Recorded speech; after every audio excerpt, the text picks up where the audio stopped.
Balance vata, pitta, kapha in our body. In general, let's talk. Usually, what is the balance of vata, pitta, kapha, that we have to understand.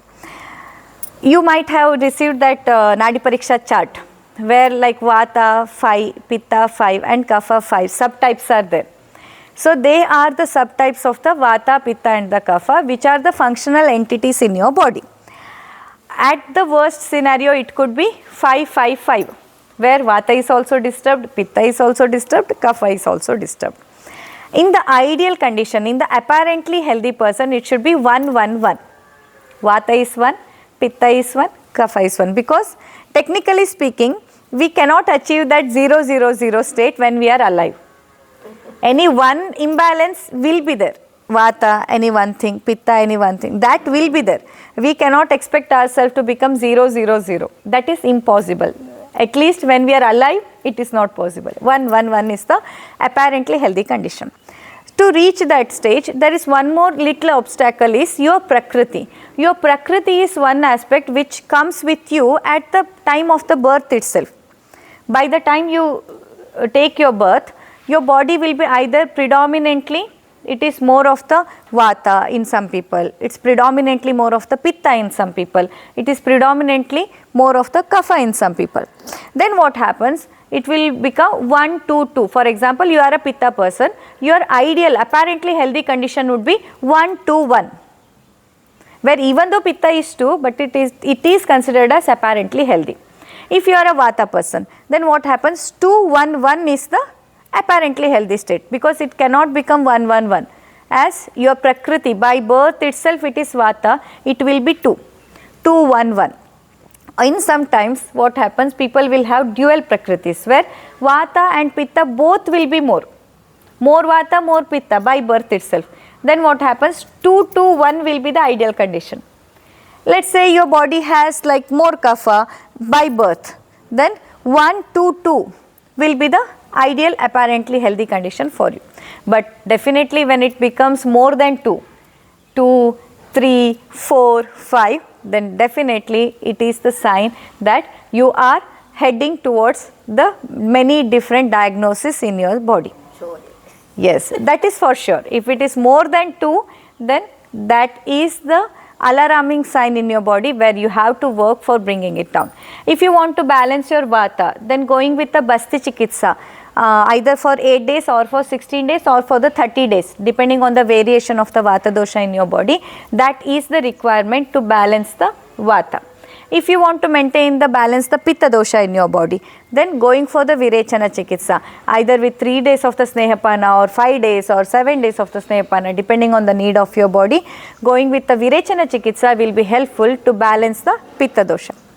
If you are having dominance of the kapha dosha, then sometimes the basti chikitsa, sometimes basti with nasya chikitsa, and sometimes even the rakta mokshana will be suggested. Even in the dominance of the pitta and rakta vitiation, pitta and the blood, both are interconnected. In that condition also, we will suggest the virechana chikitsa along with the rakta mokshana. Rakta mokshana means bloodletting, where we will leave the leeches on your body to suck the blood, to suck the unwanted, vitiated, disturbed blood.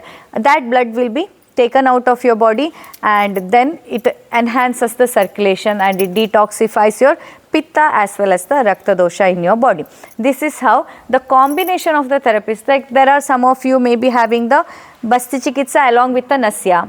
Some may be having virechana followed by the basti. For some of them, we are firstly giving the basti to make them eligible for the virechana. For example, you want to have the virechana chikitsa for yourself, but your body and mind is currently not in the state to receive it. Currently, it is not eligible to receive the state. Then what we will do? We will plan the basti chikitsa first for 8 days. We will make yourself eligible to take the virechana. Then after the basti chikitsa, we will give you the virechana chikitsa. This is how the treatment planning or the planning to balance your vata, pitta, kapha is totally in the hand of the doctor. It is totally depending on the knowledge and the experience of the doctor, how he will design the therapy for you. That's why Ayurveda also says the Bishak Vashya. Like when you are talking about the profession, or when you are talking about the doctor, you think that okay, we as a doctor, we should treat for everyone who comes to us. But Ayurveda has the different opinion. Ayurveda says that you have to see the eligibility of the patient before you take the patient. It gives you certain criteria of the eligibility to take him or not. Adyo rogihi bishagvashyaha jnapakaha satvavanapi. These are the 4 criteria. These are the 4 eligibility criteria for the patient. Like it should be there. Then only a doctor can give you the successful result. So adyo rogi, adhya means eligibility, like having the physical and emotional strength to bear the process, to take the therapies, that is adyo. Then bishagvashya. Bishagvashya is complete surrendering yourself to the doctors. If you are not ready to surrender yourself to the doctor, then it's better you skip the therapy, because you cannot get the result, you cannot feel the healing without surrendering yourself to the doctor completely. Having the trust on the doctor and surrendering yourself completely to the doctor is the most essential thing. So Ayurveda tells, it is not my opinion. Acharyas told that if the patient is not Bishagvashya, if he is not ready to surrender himself to you, then straight away reject that patient.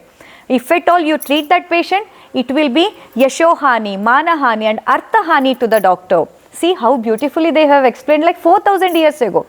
They have told, like if at all you are taking a patient who is not adya, who is not able to bear the procedures, who is not able to surrender himself, or jnapaka, who is not having the minimum memory power to follow your instruction, like you tell that okay, do this, do this, do this, and he tells like, oh, I don't remember, I did not do it.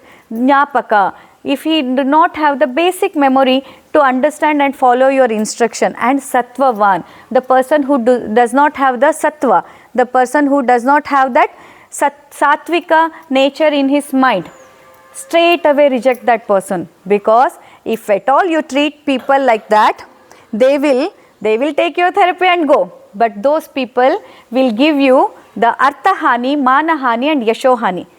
They will give you the financial loss, arthahani. Manahani, they will defame your name. And yashohani, they will impact, they will influence the destruction of your success. Such beautiful words are given from our Samhitas, where you have to see the eligibility criteria of every single patient before you treat.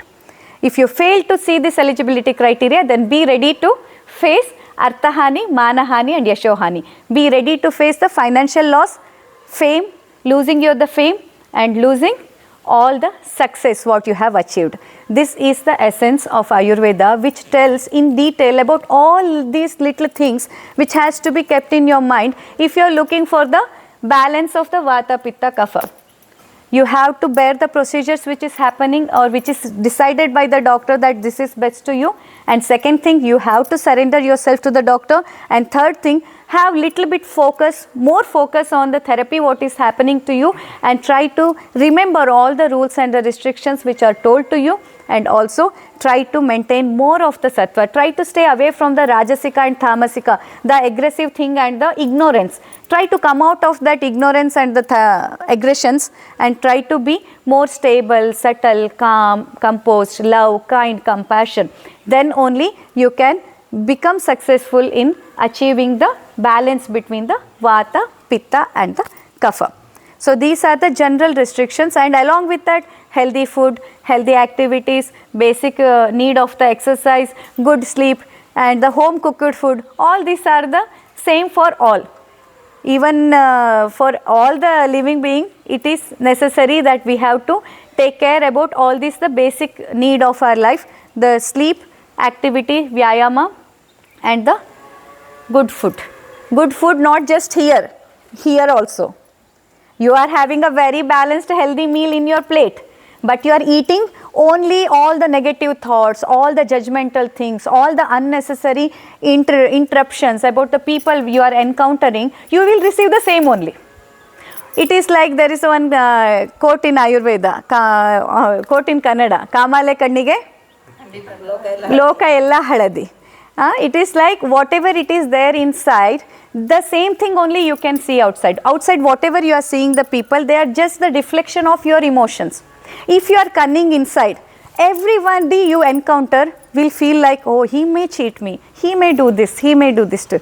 If you are kind and compassion from within, everybody you encounter, you will feel, wow, such a lovely person he is. He's so kind, he's so compassionate. So all the people whom you are meeting, if not in a gross term, at least in general, or at least we can say in most of the time, they are the reflection of your emotions. Whatever you are having inside, the same thing you will be able to see in the person next to you.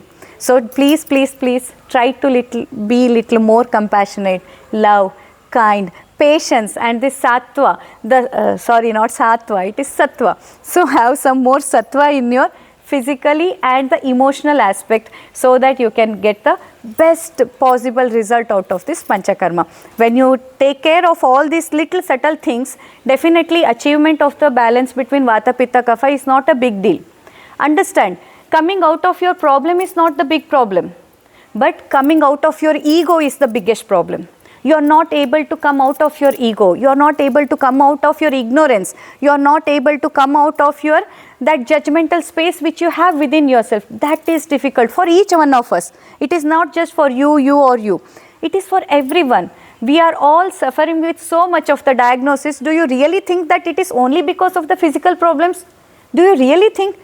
Place it on your heart and just think once whether all the problems you are suffering, whether it is only physical. Definitely not. All those suppressed emotions, all those unhealthy emotions, all those overthinking, all those negativity, all those judgmental opinion about others, these all things will not harm the other person. It is harming you. If you are angry on a person, it will not harm her if she is not receiving it. For example, let me tell you, you go to a relative's home, okay, they will prepare something. Let's say I go to your home and she has the fish fry in her home. Okay, she will come and give it to you. Madam, freshly prepared special fish curry or the fish fry.